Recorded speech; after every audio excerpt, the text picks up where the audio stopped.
We got a good video today, I think. I'm doing how to update your Sync 3 and how to get Apple CarPlay on your 2016 Ford equipped with Sync 3. I did this a while back to my white F-150, but a lot of things have changed since then. It's a different process. But this is a really cool little upgrade. If you have a 2015, this would cost you about $3 grand. But if you have a 2016, all you gotta really do is just update your sync and buy a Apple CarPlay USB module, which I think it's like 25 bucks. I'll put a link in the description. I think you can get it on Amazon.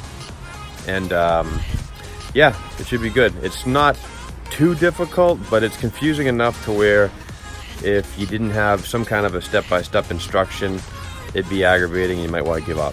I know I did a couple times, so it's a big reason why I made the video, just because it's a lot easier just to watch something and do it step-by-step. So let's get started. First things first is you're going to go to this website, owner.ford.com. You're going to see two things in the right hand corner. It's going to say register or log in. If you've never registered on this website, you'll have to take a second to register your vehicle. Just type in your VIN number, it'll ask your email, just a couple quick things, but you do have to do this, unfortunately, to get this new update. So once you've done that, you'll see like a little icon of your vehicle, and you're going to want to go to the search bar and type in Sync 3 software update. Hit enter. And it's going to be the very first link here, My Ford Touch Update. Click on that. Update your Sync software. You'll have Mac instructions or Windows instructions. I have a Windows PC, so I'm going to click on the Windows instructions. I'm going to scroll down and I'm going to click Begin Update. Now they give you a set of instructions. These instructions are awful and super confusing. That's a big part of the reason I made this video. It was super aggravating, and it's just, they make it way harder than it has to be. So try to ignore this and just follow step by step with what I'm doing. So click the download files button. This is an important step. Do not click open. Click save. And you can click, save as, save to desktop. I have it set up to save to desktop, so I'm going to hit save. I've already done this, so just for the sake of the video, I'm gonna hit cancel. But I already have this downloaded. Obviously, don't hit cancel. Let this load all the way through. Definitely helps if you're plugged into an Ethernet cord. If you're doing this wirelessly, it might take a little longer depending on how fast your internet speed is. But just for the sake of the video, I'm going to cancel this. And when it's done, it's going to look like this. If it doesn't save right to your desktop, just type in JR3T maybe in your search bar, or go to downloads. It should be the first thing that's downloaded, but that's what it's going to look like right here. Next is we're going to format the flash drive. So I plugged in my flash drive. So my flash drive is right here. What you're going to do is you're going to right click on the flash drive and you're going to go to this format button. Click on that. Now it's going to come standard as FAT32. We don't want that. So you're going to change that to exFAT. I've already changed this. So I'll just show you what it looks like. So that's what it's going to look like. You're going to change it to exFAT and you're going to hit start. You're going to get a warning, hit OK. It says I was unable to format it because it's already formatted that way, but if I hit start again, it should do it. So. Alright, so format complete. That's what it's going to look like. Hit OK. Close out of this. Now what we're going to do is we're going to open up my AutoHeads flash drive. I got this right here. I'm going to put it to the side.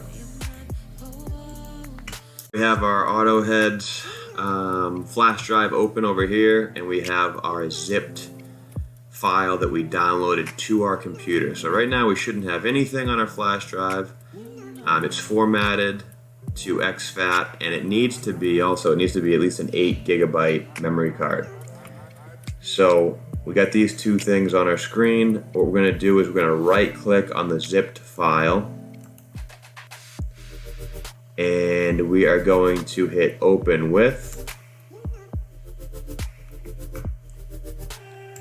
and open it in Internet Explorer. If you're using Mozilla Firefox or you're using Google Chrome, it might not work the same. So just to be safe, I would recommend working with Internet Explorer. So click on Internet Explorer, hit OK. And this is going to have a compressed folder here. So now you're going to have your folder that you opened in Internet Explorer, and then you're going to have your flash drive completely empty. So this is when you're going to copy what you see here onto your flash drive. Now this is going to take a few minutes, so just be patient and wait till that's done. Again, just for the sake of video, we'll fast forward here and you can see what it looks like after. It's going to look like this.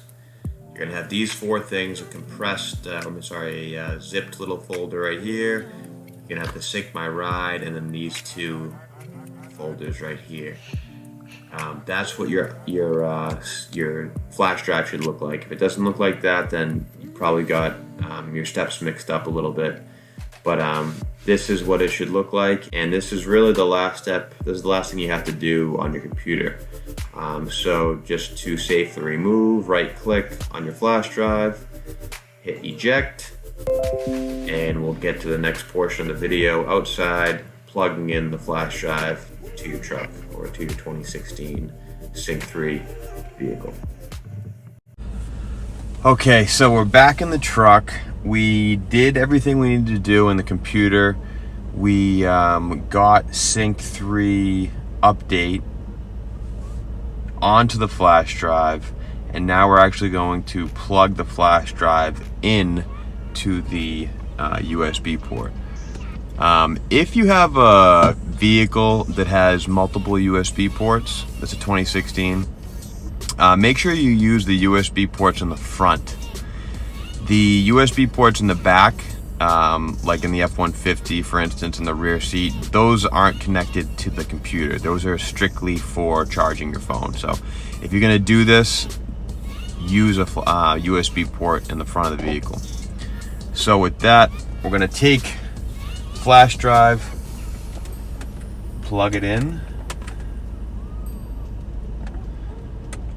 and hopefully this works.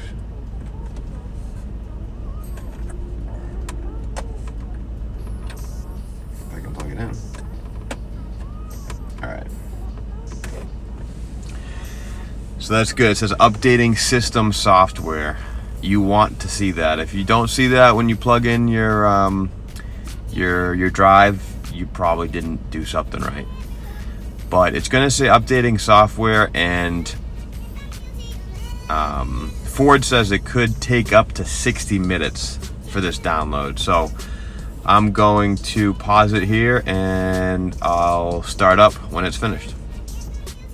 Alright, so we have this after about, it was almost 30 minutes, I would say. It says installation complete.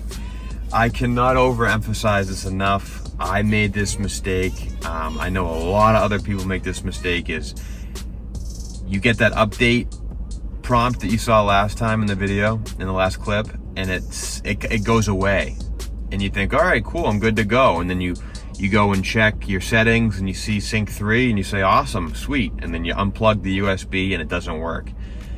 Do not take out that USB flash drive until you see you may now remove your USB device. This will not go away. So this won't go away until you hit close. So be patient. It's gonna take 30 minutes. So if it looks different after 2 or 3 minutes, give it some time. Be patient. You know, I think you can drive around with this, just don't shut the car off. So go for a drive or whatever, but installation complete is what you want. So hit close. Now just to check, you can go to settings, general, about sync, and there we go, boom, Sync 3 software version 3.0. 3.0 is what you need to be able to plug and play Apple CarPlay, and we will get to that step next. So we got Sync 3 software version 3.0. Now it's time to actually install the module. This is what the part looks like. You can get this from Ford directly, or you can go, you can pick this up online.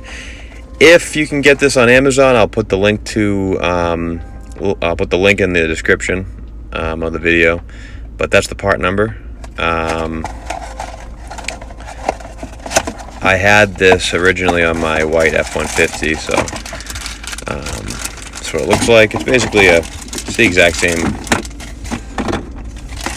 exact same thing, pretty much, except for this has Apple CarPlay on it. It's not too expensive. I think it's like, I've seen it between 20 and 40 bucks, so it's not too bad. So we're gonna have to take this out.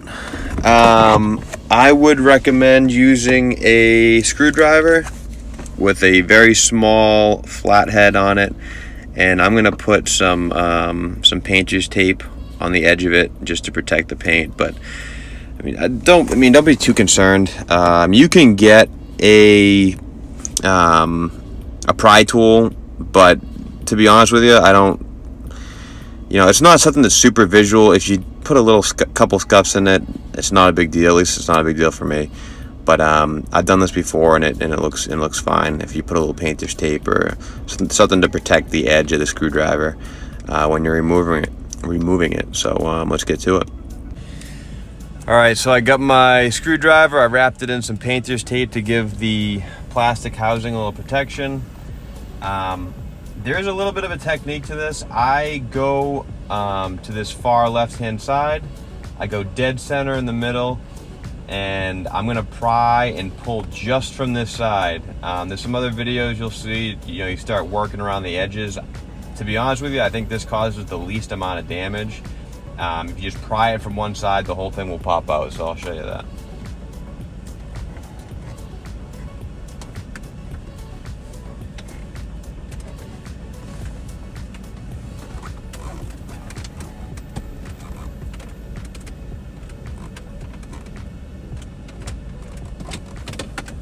So I pried it up.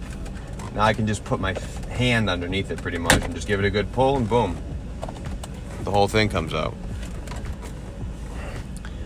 You don't have to get fancy with it. Just give that left side a good pull.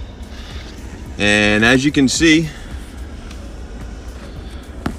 excuse my finger, no damage. Where I pried, you can see underneath there's a little tiny scuff mark, but that's completely covered by this. So yeah, just go on that left side,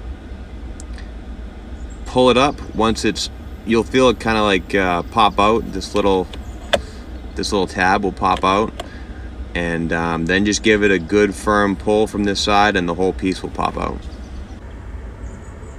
All right, so we're gonna have two cords here connected to the back of this module. This one right here is the only tricky one. I wouldn't even say tricky, but you gotta take a flathead screwdriver and just push this down. When you push it down, you'll see these kind of expand a little bit. So you push and then pull it out. And then this other module just has a little tab right there. You can see the tab. Just push that tab down and pull out, and both should come out. Be careful when you take these out. They don't give you much slack. Be careful to not lose these behind this plastic housing. So just take it out carefully. All right, so this may be a little difficult to see, but like I said before, screwdriver, yeah. take your little screwdriver here.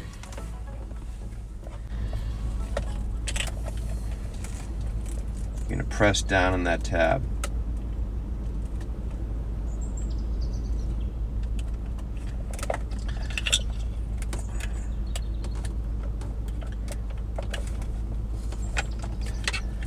Trying to not block the view here.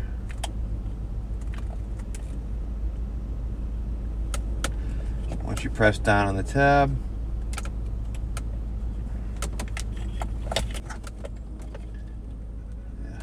I'm gonna have to block you guys, sorry.